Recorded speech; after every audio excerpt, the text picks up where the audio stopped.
Plus two അക്കൗണ്ടൻസിയിലെ dissolution of a partnership firm എന്നുള്ള ചാപ്റ്ററിലെ ഫസ്റ്റ് വീഡിയോ ആണിത്.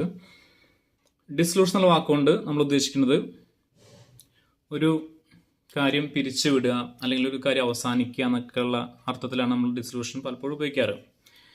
അപ്പോൾ നമ്മുടെ പാർട്ട്ണർഷിപ്പ് ഫോം ഓഫ് ബിസിനസ്സിൽ എന്തായിരിക്കും ഡിസൊല്യൂഷൻ എന്ന് പറയുന്നത്? അതെ, തീർച്ചയായിട്ടും ഒരു ബിസിനസ് അവസാനിക്കുക അല്ലെങ്കിൽ ബിസിനസ്സിൻ്റെ ഫേം നമ്മൾ എന്ത് ചെയ്യുന്നു, പിരിച്ചുവിടുന്നു എന്നുള്ള അർത്ഥത്തിൽ തന്നെയാണ് dissolution of a partnership firm എന്നുള്ളത് നമ്മൾ യൂസ് ചെയ്യുന്നത്. ഓക്കെ, ജസ്റ്റ് ഞാൻ ഇവിടെ എഴുതിയൊന്ന് വായിക്കാം. The term dissolution means the undoing or breaking up. എന്താണ്? നമ്മൾ ഒരു കാര്യം അവസാനിക്കുക, ഒരു കാര്യം ചെയ്യാതിരിക്കുക, അല്ലെങ്കിൽ അത് കണ്ടിന്യൂ ചെയ്യാതിരിക്കുക, അല്ലെങ്കിൽ അത് പിരിച്ചുവിടുക, ബ്രേക്കിംഗ് അപ്പ് ഒക്കെ ആകുമ്പോഴാണ് എന്ത് ചെയ്യുന്നത്, ഡിസൊല്യൂഷൻ എന്നുള്ള വാക്കുകൊണ്ട് നമ്മൾ ഉദ്ദേശിക്കുന്നത്. In partnership form of business organisation there can be 2 types of dissolution. 2 തരത്തിലാണ് പാർട്ട്ണർഷിപ്പിൽ എന്ത് സംഭവിക്കുന്നത്, ഡിസൊല്യൂഷൻ സംഭവിക്കുന്നത്. അതായത് 2 കാര്യങ്ങൾക്ക് അവസാനം സംഭവിക്കുന്നുണ്ട്. അത് ഒന്നെന്ന് പറയുന്നത് ഡിസൊല്യൂഷൻ ഓഫ് പാർട്ട്ണർഷിപ്പാണ്. ഡിസൊല്യൂഷൻ ഓഫ് പാർട്ട്ണർഷിപ്പ്, അതായത് നമുക്കറിയാം ഒരു പാർട്ട്ണർഷിപ്പ് ഫോം ചെയ്യുന്നത് എങ്ങനെയാണ്? പാർട്ട്നേഴ്സ് തമ്മിലുള്ള ഒരു എഗ്രിമെൻറ്റ് വെച്ചിട്ടാണ് അല്ലേ. ദ റിലേഷൻ ബിറ്റ്വീൻ പേഴ്സൺസ് അല്ലേ. പേഴ്സൺസ് പറഞ്ഞാൽ പാർട്ട്നേഴ്സ് തമ്മിലുള്ള ഒരു എക്കണോമിക് റിലേഷൻ എന്താണ് വെച്ചാണ് നമ്മൾ എന്ത് ചെയ്യുന്നത്, ഒരു ഫേം എന്ത് ചെയ്യുന്നത്, ഫോം ചെയ്യുന്നത്. അപ്പോൾ ആ പാർട്ട്നേഴ്സ് തമ്മിലുള്ള ആ റിലേഷനിൽ എന്ത് ചെയ്യുന്നു, മാറ്റങ്ങൾ വരുന്നു. ആ എക്കണോമിക് റിലേഷനിൽ മാറ്റങ്ങൾ വരുന്നു. ഫോർ എക്സാമ്പിൾ, അത് വേണമെങ്കിൽ ഒരു പുതിയ പാർട്ട്ണർ അഡ്മിഷൻ ആവാം, അല്ലെങ്കിൽ അവരുടെ നിലവിലുള്ള പ്രോഫിറ്റ് ഷെയർ റേഷ്യോയിലുള്ള മാറ്റങ്ങളാവാം, അതല്ലെങ്കിൽ എന്താ പറയുക, ഒരു പാർട്ട്ണറുടെ ഡെത്തോ റിട്ടയർമെൻ്റ് ആവാം. ഇങ്ങനെ പല സിറ്റുവേഷൻസ് ഉണ്ട്, മുന്നേ പഠിച്ചിട്ടുള്ളതാണ്. അപ്പോൾ ഇവിടെ ഒന്നും എന്ത് സംഭവിക്കുന്നില്ല, ആ പാർട്ട്ണർഷിപ്പ് ഫേമിന് എന്താ സംഭവിക്കുന്നില്ല, അവസാനം സംഭവിക്കുന്നില്ല. ഈ മാറ്റങ്ങളോട് കൂടിയിട്ട് അത് എന്ത് ചെയ്യുന്നു, വീണ്ടും മുന്നോട്ട് പോകുന്നുണ്ട്. ഫേം അവിടെ ഇല്ലാതാകുന്നില്ല. ഓക്കെ, അപ്പോൾ അങ്ങനെ അതാണ് ഡിസൊല്യൂഷൻ ഓഫ് പാർട്ട്ണർഷിപ്പ് എന്ന് പറയുന്നത്. ഓക്കെ, ഇനി എന്താ ഡിസൊല്യൂഷൻ ഓഫ് ഫേം എന്ന് പറയുന്നത്? അതെ, ഡിസൊല്യൂഷൻ ഓഫ് ഫേം എന്ന് പറയുന്നത് എന്താണ്? ഫേം അവിടെ ഇല്ലാതാവുകയാണ്, അത് പിന്നെ കണ്ടിന്യൂ ചെയ്യുന്നില്ല. ഫേമിലെ നമ്മളെല്ലാ ബുക്ക് ഓഫ് അക്കൗണ്ട്സ് എന്ത് ചെയ്യുന്നു, ക്ലോസ് ചെയ്യുന്നു. ഫേം തന്നെ എന്ത് ചെയ്യുന്നു, കംസ് ടു എൻ എൻഡ് എന്നുള്ള സിറ്റുവേഷനിലേക്ക് എത്തുന്നു. ഓക്കെ, ഇനി ജസ്റ്റ് രണ്ടും നമുക്ക് ഡിസൊല്യൂഷൻ ഓഫ് പാർട്ട്ണർഷിപ്പ് എന്താണെന്നും ഡിസൊല്യൂഷൻ ഓഫ് ഫേം എന്താണെന്നുള്ള കുറച്ചുകൂടി ഡീറ്റെയിൽ ആയിട്ടെന്ന് പറയാം. നേരത്തെ പറഞ്ഞ പോലെ തന്നെ നമുക്ക് നോക്കാം.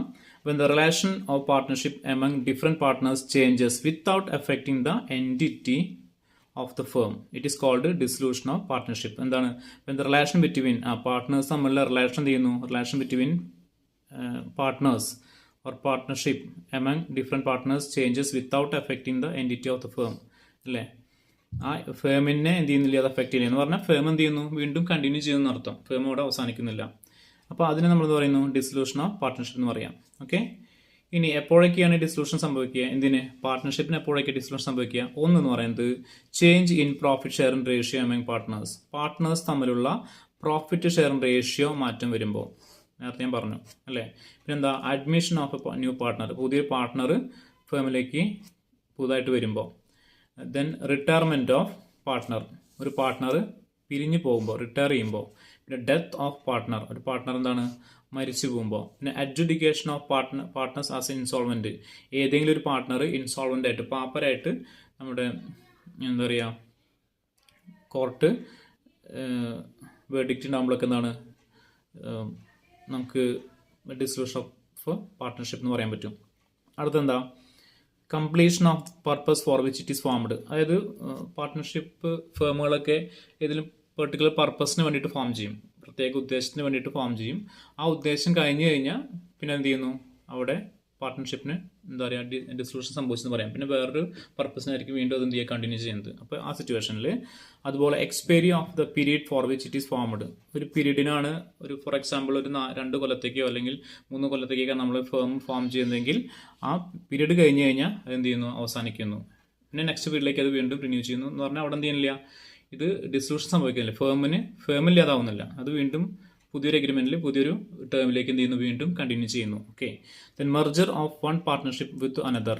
ഒരു പാർട്ട്ണർഷിപ്പ് വേറൊരു പാർട്ട്ണർഷിപ്പായിട്ട് എന്ത് ചെയ്യുന്നു, മെർജ് ചെയ്യുന്നു, ജോയിൻ ചെയ്തിട്ട് അവർ ഒന്നായിട്ട് എന്ത് ചെയ്യുന്നു, പുതിയൊരു ഫേം സ്റ്റാർട്ട് ചെയ്യുന്നു. ഓക്കെ, അതായത് പാർട്ട്ണർഷിപ്പ് ഫേം എ എന്ന് പറയുന്നതും വേറെ ഫേം ബി ആണെന്ന് കരുതുക. ഇവർ രണ്ടും ചേർന്നിട്ട് പുതിയൊരു ഫേം സി എന്ന് പറയുന്നു. അപ്പോൾ ഇവിടെ സംഭവിക്കുന്നില്ല, 2 ഫേമിനും എക്കും ബിക്കും, ഫേം എക്കും ഫേം ബിക്കും എന്ത് സംഭവിക്കുന്നില്ല, ഡിസൊല്യൂഷൻ സംഭവിക്കുന്നില്ല, അല്ലെങ്കിൽ അത് അവസാനിക്കുന്നില്ല.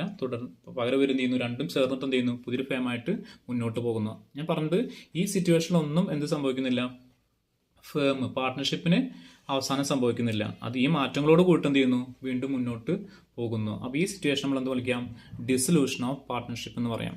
ഓക്കെ, ഇനി എന്താണ് ഡിസൊല്യൂഷൻ ഓഫ് ഫേം എന്ന് പറയുന്നത്? അതെ, തീർച്ചയായിട്ടും ഡിസൊല്യൂഷൻ ഓഫ് ഫേം എന്ന് പറയുന്നത്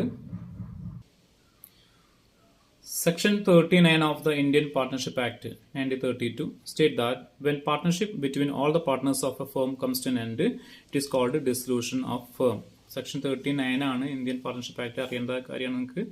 1932 ഇന്ത്യൻ പാർട്ണർഷിപ്പ് ആക്ടിലെ സെക്ഷൻ 39 പറയുന്നത് എന്താണ് ഡിസൊല്യൂഷൻ എന്ന് പറയുന്നത്. അതായത് state that when the partnership between all the partners of a firm comes to an end, അത് അവസാനിക്കുമ്പോൾ ഫേം എന്താണ്, ഇല്ല അവസാനിക്കുമ്പോൾ എന്താണ്, അത് നമ്മൾ എന്ത് ചെയ്യുന്നു, ഡിസൊല്യൂഷൻ ഓഫ് എ ഫേം എന്ന് പറയാം. ഓക്കെ, ഇനി നമ്മളങ്ങനെ ഒരു ഫേം ഡിസോൾവ് ചെയ്യുന്ന സമയത്ത് എന്തെല്ലാം ചെയ്യണം?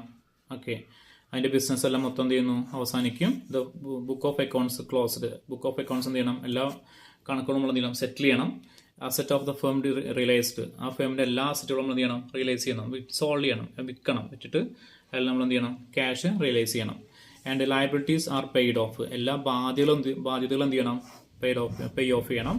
Whatever remains is paid to the partners in settlement of their accounts. എന്നിട്ട് എന്തെങ്കിലും ബാക്കിയുണ്ടെങ്കിൽ എന്ത് ചെയ്യണം, പാർട്ട്നേഴ്സിന് ഷെയർ ചെയ്ത് കൊടുക്കണം. ഓക്കെ, അപ്പോൾ ഇതുമായി ബന്ധപ്പെട്ട പ്രോബ്ലംസാണ് നമ്മൾ ഈ ചാപ്റ്ററിൽ ചെയ്യുന്നത്. ഓക്കെ, ഇനി വേറൊന്ന്, ഈ നമ്മളിപ്പോൾ പറഞ്ഞ ഡിസൊല്യൂഷൻ ഓഫ് പാർട്ട്ണർഷിപ്പും അതുപോലെ ഡിസൊല്യൂഷൻ ഓഫ് ഫേം തമ്മിലുള്ള ഡിഫറൻസ് ആണ്. The difference between dissolution of partnership and dissolution of firm. Okay, എന്താണ് ഡിസൊല്യൂഷൻ ഓഫ് പാർട്ട്ണർഷിപ്പ് എന്ന് പറയുന്നത്? Relation of partnership among different partners changes. Partners തമ്മിലുള്ള റിലേഷൻ ചെയ്യുന്നു, ചേഞ്ച് ചെയ്യുന്നു. അത് വേണമെങ്കിൽ എന്താവാം, പ്രോഫിറ്റ് ഷെയർ റേഷ്യോയുള്ള മാറ്റമാവാം.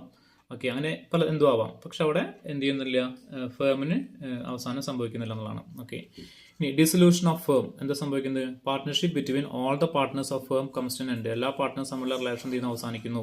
ഇവിടെ ചില പാർട്ട്നേഴ്സ് തമ്മിലുള്ള ബന്ധങ്ങൾ മാത്രം ചെയ്യുന്നു, ചേഞ്ച് ആവുന്നു മാത്രമേ ഉള്ളൂ. ചേഞ്ച് സംഭവിക്കുന്നുള്ളൂ. ഇവിടെ അതിന് അവസാനം തന്നെ സംഭവിക്കുന്നു. ഇവിടെ ഡിസൊല്യൂഷൻ ഓഫ് ഫേമിൽ കംസ് ടു ആൻ എൻഡ് ആണ്, അവസാനിക്കുന്നു. ഇവിടെ പാർട്ട്നേഴ്സ് തമ്മിലുള്ള റിലേഷനിൽ മാറ്റങ്ങൾ വരുന്നു. ആ മാറ്റങ്ങൾ എന്താ പറയുക, വന്നുകൊണ്ട് തന്നെ അതെന്ത് ചെയ്യുന്നു, ഫേം മുന്നോട്ട് പോകുന്നു. ഫേം അവിടെ അവസാനിക്കുന്നില്ല. ഇനി ബിസിനസ് ഈസ് നോട്ട് ടെർമിനേറ്റഡ്. നമുക്കറിയാം ബിസിനസ് എന്ത് ചെയ്യുന്നു, ഇല്ലാതാവുന്നില്ല, ടെർമിനേറ്റ് ചെയ്യുന്നില്ല. ഓക്കെ, ഇവിടെയാണെങ്കിലോ the business of the firm is completely closed. Business മൊത്തം എന്ത് ചെയ്യുന്നു, അവസാനിക്കുന്നു. ഓക്കെ, ഒക്കെ അറിയുന്ന കാര്യങ്ങളാണ്. വീണ്ടും വീണ്ടും പറയുമ്പോൾ ചിലപ്പോൾ ബോറടിക്കേണ്ടായിരിക്കും, പക്ഷെ അവിടെ അങ്ങനെ പോയിന്റ് നമ്മൾ പഠിക്കണം. Okay, asset and liabilities are relieved അല്ല, asset and liabilities are revalued and new balance sheet is prepared. എന്ത് ചെയ്യുന്നു, നമ്മൾ അസറ്റിനെയും ലയബിലിറ്റീനൊക്കെ എന്ത് ചെയ്യുന്നു, റീവാല്യൂ ചെയ്യും. എന്നിട്ട് എന്ത് ചെയ്യും, പുതിയ ബാലൻസ് ഷീറ്റ് തയ്യാറാക്കും. എവിടെ? ഡിസൊല്യൂഷൻ ഓഫ് പാർട്ണർഷിപ്പിൽ. നമുക്കറിയാം, നമ്മൾ അഡ്മിഷൻ്റെ സമയത്ത് അല്ലെങ്കിൽ ഡെത്തിൻ്റെ സമയത്തും റിട്ടയർമെൻറ്റിൻ്റെ സമയത്തൊക്കെ പഠിച്ചിട്ടുണ്ട്. നമ്മൾ റീവാലുവേഷൻ അക്കൗണ്ട് തയ്യാറാക്കുക. അല്ല, അസറ്റിൻ്റെയും ലയബിലിറ്റീസിൻ്റെ ഒക്കെ എന്താ പറയുക, വാല്യൂ ഉണ്ടായിട്ടുള്ള ചേഞ്ചസ് മനസ്സിലാക്കാൻ വേണ്ടിയിട്ട് നമ്മൾ എന്ത് ചെയ്യുന്നു, റീവാലുവേഷൻ അക്കൗണ്ട് തയ്യാറാക്കും. അതിൽ നിന്ന് കിട്ടുന്ന റിവാലുവേഷൻ പ്രോഫിറ്റ് അല്ലെങ്കിൽ റിവാലുവേഷൻ ലോസ് നമ്മൾ എന്ത് ചെയ്യുന്നു, പാർട്ട്നേഴ്സിന് ഷെയർ ചെയ്ത് കൊടുക്കുന്നു. അതുപോലെ തന്നെ ന്യൂ ബാലൻസ് ഷീറ്റും തയ്യാറാക്കാം.